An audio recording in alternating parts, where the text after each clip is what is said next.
According to the Accessible Gardening Research, raised beds at 28 to 30 inches high can eliminate most bending and kneeling strain for senior gardeners. But here's the secret. The garden centers skip right over. You don't need to buy expensive raised bed kits to achieve this. I'm about to show you 4 practical ergonomic hacks that work with any garden setup, raised or not, and cost almost nothing to implement. These adaptations target weeding, planting, and harvesting, the 3 tasks that cause the most physical strain. These simple steps ensure gardening remains a pleasure, not a source of physical stress, so you can maintain your independence in this lifelong hobby you love. My dear garden-loving friends, let's start with the biggest source of exhaustion in any garden session. That exhaustion comes from all the walking, standing, and hauling we do between tasks. If you're anything like me, you start your garden session with the best intentions. You gather a few tools, head out to check on the tomatoes, then realize you need the pruning shears. Back to the shed. Then you spot weeds that need pulling. So you grab the bucket. Another trip. By the time you've harvested those cucumbers and carried them inside,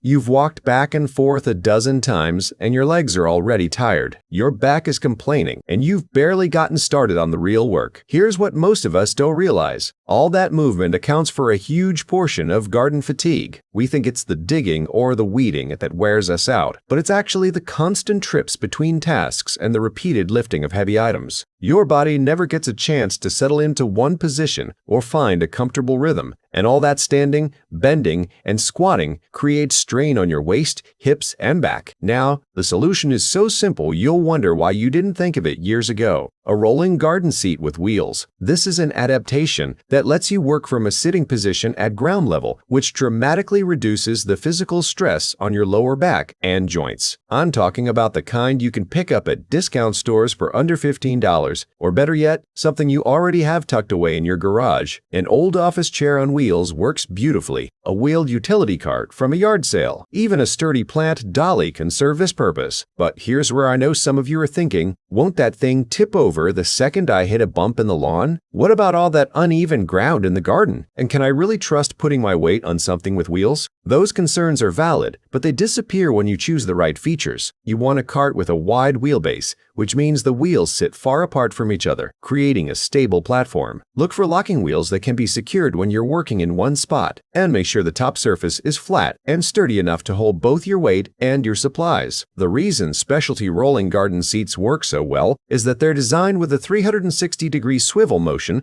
and adjustable height typically ranging from about 16 to 22 inches, which lets you find the most comfortable working position for your body. Even if you're adapting an old office chair or utility cart, you want something in that height range so you can sit comfortably without straining your back, legs, or hips. Here's what happens when you start using a rolling cart in your garden. You load it up once with everything you might need for the next hour. Hand tools, gloves, a bucket, water bottle, harvesting basket, whatever. You roll it to your first bed and sit down right on top of it or beside it if you prefer a ground level seat. Now everything is within arm's reach. No more standing up, walking away, coming back. Your spine stays in a neutral position instead of constantly bending and straightening. Your legs get a rest, and you can focus on the actual gardening instead of the logistics. Let me walk you through a typical weeding session with this setup. You position your cart at the edge of a garden bed, lock those wheels, and sit down facing the plants. Your trowel is right there on the cart's surface. Your bucket for weeds sits beside you. You can work your way along the entire bed edge, scooting the cart forward every few feet without ever having to stand up or kneel on the ground. Your back stays straight. Your knees stay happy. This is what low-maintenance, high-reward gardening looks like. The best part is how you can customize this system. Throw a cushion on top if the surface feels too hard. Attach a plastic bucket to the side using a bungee cord to hold your hand tools upright and easy to grab. Tie a small garbage bag to one of the handles for collecting debris. Some folks even add a cup holder for their morning coffee. This mobile workstation transforms how you move through garden tasks. It eliminates the repetitive motion that causes so much strain. But even with perfect mobility and everything within reach, there's still one challenge that catches most of us off guard. Have you ever planted those beautiful seedlings in the back row of your raised bed, only to realize a week later that you can't reach them for watering without practically climbing inside? Or maybe you've positioned containers on a shelf or stand, and now harvesting Harvesting those ripe tomatoes means stretching on your tiptoes or dragging over a step stool. It happens to all of us. The problem with depth and distance is that beds deeper than 18 inches force us into awkward positions. We lean over the edge, straining our lower back. We stretch our arms until our shoulders ache.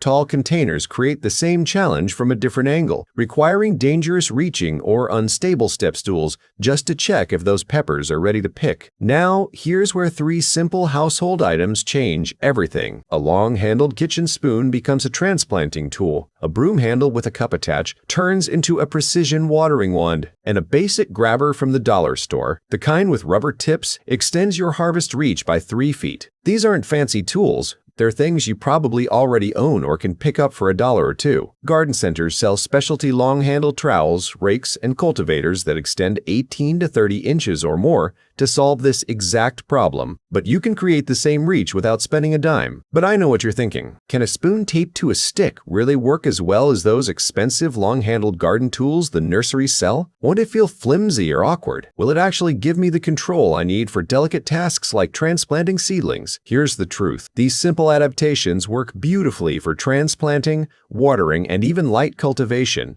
all from a comfortable standing or seated position. The key is in how you put them together and how you use them. Let me walk you through making a transplanting tool. Take a sturdy metal spoon from your kitchen, the kind with a solid handle, or use a small hand trowel if you have one. Grab an old broom handle or any wooden pole that feels comfortable to hold. Now secure that spoon or trowel to the end of the handle using hose clamps, which you can find at any hardware store. If you don't have clamps, strong tape works too. Duct tape or electrical tape, wrapped several times around the connection point, creates a surprisingly solid bond. What you've just made is a diver, a tool for making planting holes from a standing position. This gives you the same reach as those specialty extended tools, removing the need to stretch or lean over the bed edge. You can press it into the soil, twist it gently to create space, and drop in a seedling without bending an inch. The watering solution is even simpler. Attach a plastic cup or small container to the end of another pole using the same method. Tape it securely or use clamps. Now you can fill that cup and carry water directly to the base of distant plants. No dragon-heavy hoses across the garden, no stretching to reach the back row. You're delivering water exactly where it needs to go, with precision and control. Those dollar store grabbers deserve special attention. The ones with rubber tips on the ends grip gently but firmly. You can reach into the back of a raised bed and pluck a ripe tomato without bruising it. Harvest peppers from tall plants without a ladder.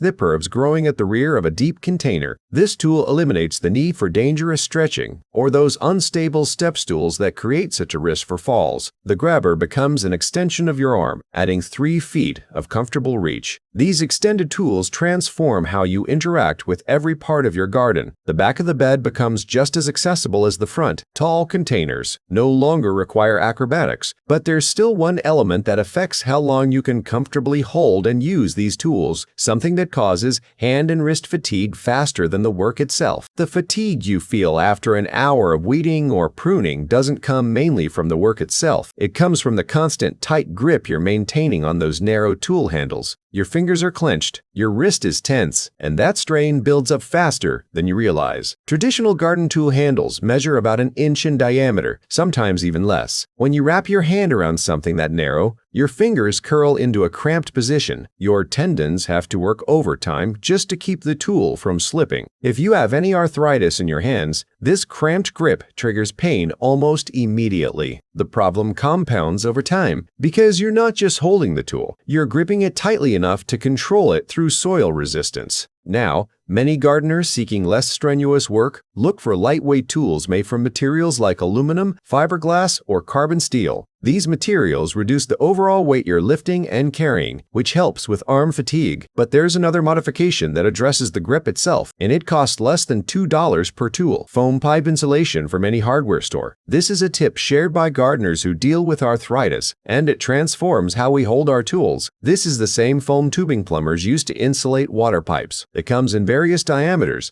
but the 1/2 inch or 3/4 inch versions work beautifully for garden tools. But I know some of you are wondering if this added bulk will make your tools harder to control. Will they feel clumsy? What about slipping? Especially when your hands get sweaty or dirty. Won't that soft foam just slide around when you're trying to work? Here's what actually happens when you pad those handles. The wider diameter distributes pressure across your entire palm instead of concentrating it in your fingers. Your hand opens up into a more natural position, and because the foam provides cushioning, you need far less grip strength to maintain control. We're talking about a reduction of up to 40% in the force your hand has to exert. Let me walk you through the modification process. Take your tool and measure the handle length. Cut your foam insulation to match using a utility knife or scissors. The foam tubing comes with a slit along one side, so you can simply open it up and press it onto the handle. It fits snugly around the shaft. To keep it from sliding during use, wrap hockey tape or electrical tape around both ends where the foam meets the tool. 2 or 3 wraps at each end creates a secure anchor. You can take this further with other materials too. Bicycle handlebar grips work wonderfully on smaller hand tools like trowels or cultivators. They slide right onto the handle and stay put. Self-adhesive sports tape, the kind athletes use, can be wrapped around handles to add texture and prevent slipping. Some folks prefer heat shrink tubing, which you apply with a heat gun for a permanent, streamlined grip that feels almost factory-made. Here's why this works from a biomechanical standpoint. When you grip a narrow object, all the pressure concentrates in your fingertips and the small muscles of your hand. But when that same object has a larger diameter, the pressure spreads across your palm. Think about holding a pencil versus holding a tennis ball. The tennis ball requires almost no effort to keep in your hand because the contact area is so much larger. These modifications work on every tool in your shed: trowels, cultivators, pruning shears, hoes, rakes. Anything with a handle becomes instantly more comfortable. Your hands can work longer without fatigue. Your wrists stay in a neutral position instead of being forced into awkward angles. But even with comfortable tools in your hands, there's still one garden chore that demands more physical effort than any other. One task that sends most of us reaching for the aspirin bottle by the end of the day. Weeding causes more back and knee pain than any other garden task. Every time you pull a weed, you're bending down, kneeling, or squatting. Then you stand back up. Then you move to the next weed and do it all over again. In a typical session, you might repeat this movement dozens of times. Your knees protest, your back tightens, and halfway through the bed, you're already thinking about how long it'll take to recover. Here's where prevention meets smart tool design. Start by applying 2 to 3 inches of mulch around each plant. This layer blocks sunlight from reaching weed seeds, which prevents most weeds from sprouting in the first place. Mulch also conserves moisture in the soil, meaning you'll need to water less frequently,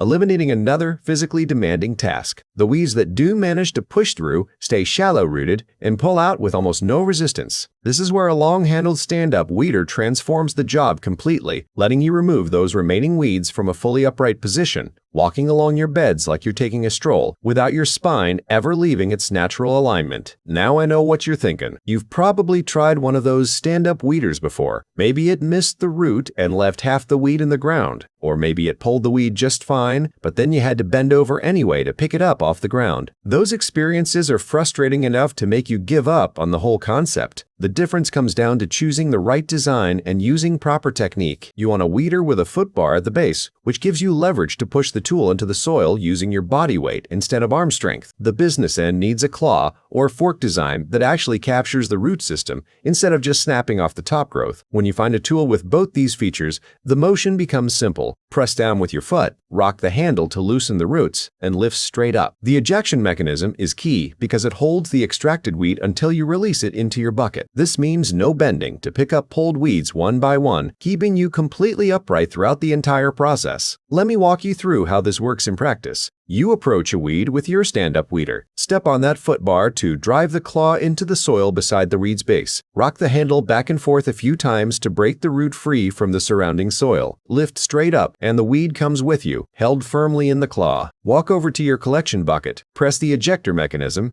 and the weed drops right in. Your back never changed position. Your knees never bent. When you're shopping for a stand-up weeder, look for handles at least 40 inches long. That length accommodates most heights comfortably. The foot bar is non-negotiable. Without it, you're relying entirely on arm and shoulder strength to penetrate the soil, and that spring-loaded ejection mechanism transforms the tool from mildly helpful to genuinely useful. These adaptations work beautifully on their own, but they function even better as a complete system. The rolling cart carries your collection bucket and gives you a mobile base. The extended reach tools handle the areas your weeder can't access easily. The padded grips reduce hand fatigue when you're working the weeder's handle. And the stand-up weeding technique eliminates eliminates the single most painful task in the garden. But even with all these tools working together, there's one fundamental element that affects every single task you perform, something that determines whether your body works with you or against you. That fundamental element is the height of your growing surface. Get this number right, and everything else becomes easier. Get it wrong,